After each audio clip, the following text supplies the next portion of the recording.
Now, the former president's felony convictions in New York, they have some serious implications right here in Florida, of course, what is now his home state. One question many have asked is, can he still vote for himself come November? ABC6 reporter Tony Pipitone has been getting answers to that and other key questions. Tony. Yeah, Juwan, and the short answer is yes. Even if, as expected, he becomes a convicted felon when sentenced on July 11th, he will retain the right to vote, thanks to New York law. That is as long as he's not in jail. If Mr. Trump had been adjudicated guilty of 34 felony counts in Florida yesterday, he would be hard-pressed to have his right to vote restored in time for Election Day in November. Given the fact that he's registered to vote here and that we have a very stringent law concerning felons and their voting rights. However, you have to look to the state where your conviction was imposed. That would be New York.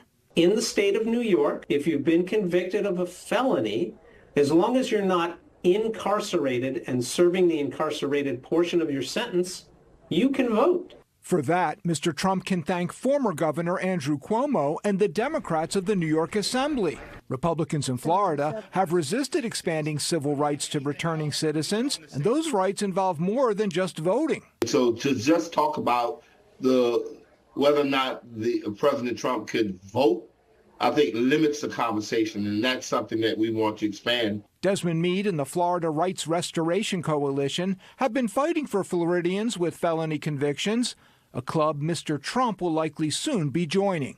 When a person is convicted of a felony offense, they actually lose their civil rights.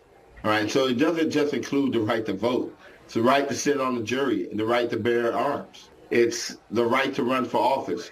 But when it comes to running for office, there is one extremely relevant exception. There's no specific language that says a convicted felon can't run for and then, if he wins, ultimately serve as a president. But he couldn't run for county commission in Palm Beach County. That is correct. He could not run for commission seat in the county where he resides. Or it appears run for U.S. senator or congressman, state legislature, or other local offices.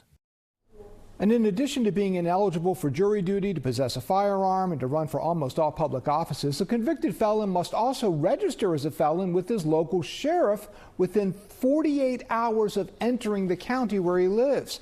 Failure to do that in Mr. Trump's case would be a second-degree misdemeanor punishable by up to 60 days in the Palm Beach County Jail.